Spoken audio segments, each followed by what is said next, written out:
Uma das coisas que Deus criou também, para a gente estudar, é a geometria. Sabe que todas essas coisas foram criações de Deus.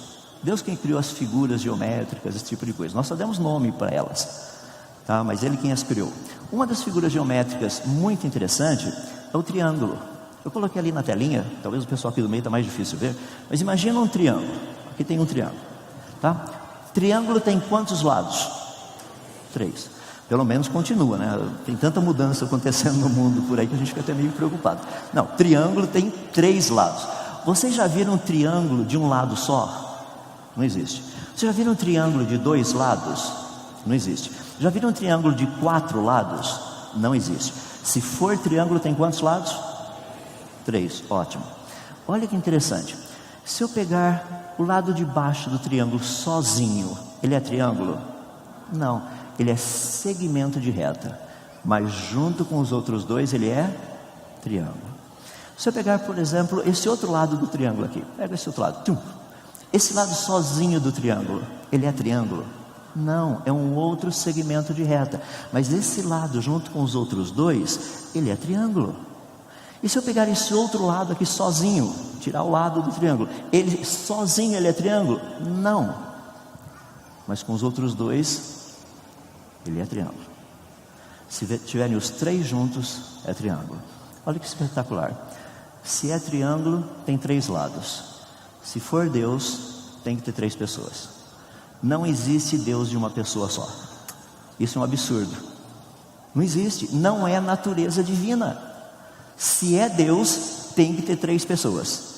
Percebe porque todos os outros deuses são propostos por aí? Não são deuses, porque eles não têm a natureza divina. Natureza divina, 3 em 1. Lembra que isso é um resumo. Deus nos dá certas coisas para nós entendermos o todo. Agora o pessoal sai por aí falando, dizendo assim: ah, então Deus é um triângulo. Não, Deus não é triângulo. Deus nos deu algo para que nós pudéssemos ter uma pequena noção de quem Ele é. É uma pequena, é um resuminho. Isso não é o todo, é um resumo. Ou seja, característica do nosso Deus, 3 em 1.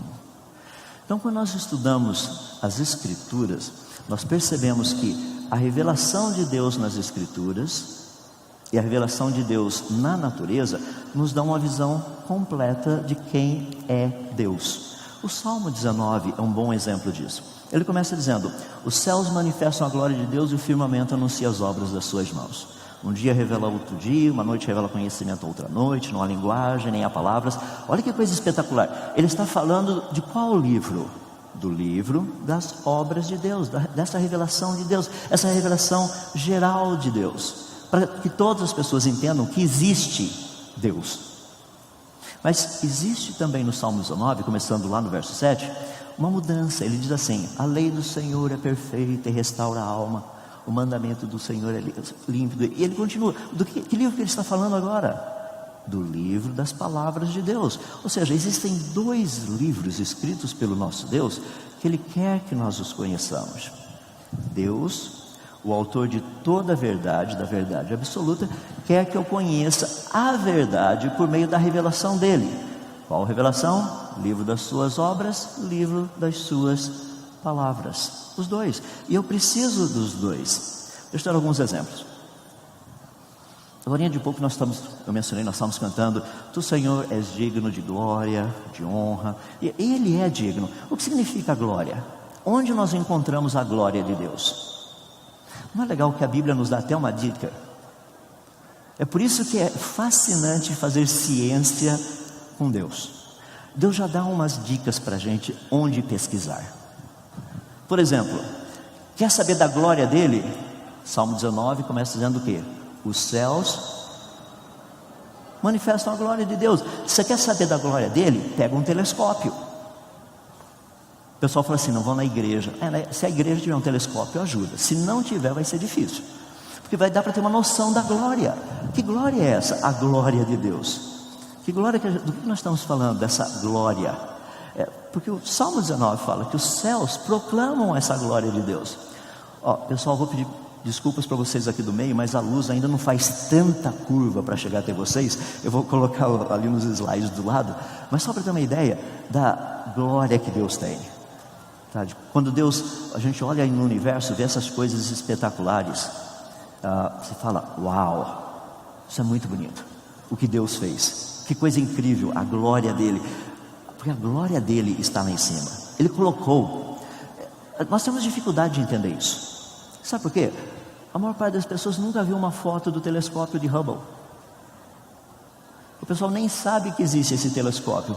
Eles vão naquela lojinha de R$1,99, compram uma luneta desse tamanho e acham que dá para ver a glória de Deus. Eu falei, meu amigo, não dá para ver nem a ponta do seu nariz com aquele negócio. Você comprar um telescópio. É que de vez em quando eu recebo pessoas, assim, e-mails, pessoas falando assim, professor, eu estou pensando em comprar um telescópio, o senhor tem uma indicação? Tenho. Os mais baratinhos que dá para a gente comprar, que dá para ver um pouquinho dessa glória, custam por volta de uns $5.000. Você não vai achar na lojinha de R$1,99. E tem gente que vai tão feliz, compra aquele telescópiozinho desse tamanho, fala, professor, o que eu consigo ver com isso daí? A lua. Sim, mas eu queria ver os planetas. E com isso daí vai ser meio difícil.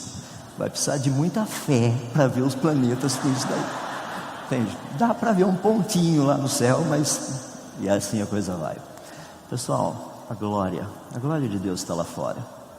O salmista, ele diz algo espetacular, lá no Salmo 8, ele diz assim, quando contemplo os teus céus, obra dos teus dedos, e a lua e as estrelas que criaste, que é o homem para que dele te lembres, e o filho do homem para que os visites.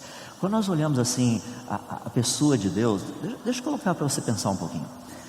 Eu gosto de às vezes sair com um pessoal, uns amigos, nós temos alguns telescópios, eu não tenho, eles têm, é por isso que eu vou com eles. Então tem aqueles telescópios fabulosos, rapaz, monta aquele negócio, um negocinho desse tamanho, um tubão desse tamanho, a gente leva de caminhonete, coloca o negócio lá, e tem épocas do ano que você consegue ver algumas das galáxias. Por exemplo, lá, M31, galáxia de Andrômeda. O ruim é que lá no hemisfério norte, não dá para ver muita coisa de lá, porque a parte bonita está aqui no hemisfério sul. Então eu tenho uns amigos por aqui que de vez em quando a gente faz isso aqui.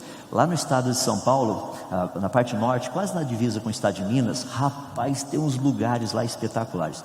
Tem uma cidadezinha chamada Pocinhos do Rio Verde. As pessoas perguntam, nossa, que legal, o que tem lá? Nada. É por isso que é legal ir para lá. Não tem iluminação, não tem absolutamente nada.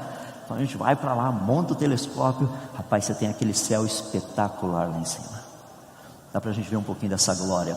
E de repente, teu olho vai, por não ter luz nenhuma por perto, teu olho vai ficando cada vez mais sensível. Você começa a ver estrelas que literalmente você não estava captando. Você vai vendo uma quantidade absurda de estrelas, mais estrelas, e mais estrelas, e mais estrelas. E de repente você tem aquele mundo de estrelas na sua frente. E sabe o que é fascinante? Essas daí não dá para ver olho nu, tá? Eu coloquei aqui, você precisa do telescópio, um bom telescópio, de Hubble de preferência, que vai te ajudar a ver isso daí. Mas olha só, quando você está diante dessa quantidade imensa de estrelas, que é o livro das obras de Deus, você começa a entender um pouquinho o livro das palavras de Deus. Quer ver? Salmo 147, verso 4, diz assim, que Deus determina o número de estrelas e as chama a cada uma pelo nome. Agora nós estamos falando de Deus, e Ele nos deu um exemplo na natureza para que nós possamos entender quem Ele é. Quer ver que coisa fascinante? O número de estrelas que existe no universo, sem medo de errar, se estivermos errando é para menos, é pelo menos 3 vezes mais do que o número de todos os grãos de areia juntos, de todas as praias e de todos os desertos do nosso planeta. Você coloca toda essa quantidade absurda de grãozinhos de areia, no universo existem 3 vezes mais estrelas do que tudo isso. Percebe? Por isso que Deus chega para a gente e fala assim, estuda a minha palavra e aprenda a ler o outro livro que eu escrevi. Vamos só parar aqui e fazer um pequeno parênteses. Para e pensa. Deus conhece cada estrela pelo nome. Eu fico assim, eu gosto de me imaginar nesse relacionamento íntimo com Deus. Imagina eu diante do Senhor Deus falando, Senhor, eu tenho uma pergunta, aqui na Via Láctea tem mais ou menos 200 bilhões de estrelas. Deus fala, não, tem um pouquinho mais, o número preciso é, e Ele me dá o número certinho, tá? Preciso. fala, mas Senhor, é muito difícil a gente conseguir ver a diferença entre as estrelas. Deus fala, não, isso é fácil. Dá uma olhadinha, aquela ali tem essa porcentagem de hidrogênio, de hélio, essa outra, percebe que a porcentagem é diferente? É assim, é 1/1000% só daquela ali. É verdade, como é que eu não percebi 1/1000% só, né? Percebe? Essa é a beleza de Deus, dar nome a todas essas coisas. Meus irmãos, a gente precisa entender um pouquinho melhor quem é Deus. Quando eu falo para adolescentes e jovens, eu falo assim, se Deus chama cada estrela pelo nome, sabe onde elas estão, você acha que não tem, Ele não saberia o que está no HD do seu computador? Tá bom. Lá Ele não sabe, né? Ele não tem o código para entrar, não tem a senha para entrar no seu computador. Para com isso, Ele sabe todas as coisas.